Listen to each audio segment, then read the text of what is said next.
तोहरा राजा जी के दिलवा टूट जाई, राजा जी के दिलवा टूट जाई ये गाना नहीं है, अब इस समय एक मंत्र बन चुका है, पवन मंत्र। तोहरा राजा जी के दिलवा टूट जाई। चारों तरफ मतलब कहीं शादी में सुनिए, कहीं पार्टी में सुनिए, कोई अपना मूड फ्रेश करने के लिए सुन रहा है, कोई कैसे भी, मतलब चारों तरफ यही चल रहा है। तोहरा राजा जी के दिलवा टूट जाई।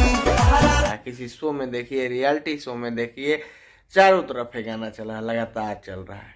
गाने का जलवा है भाई। लॉलीपॉप के बाद दूसरा कोई गाना इतना पॉपुलर, पूरे ऑल इंडिया पॉपुलर हुआ है भोजपुरी का, तो यही है।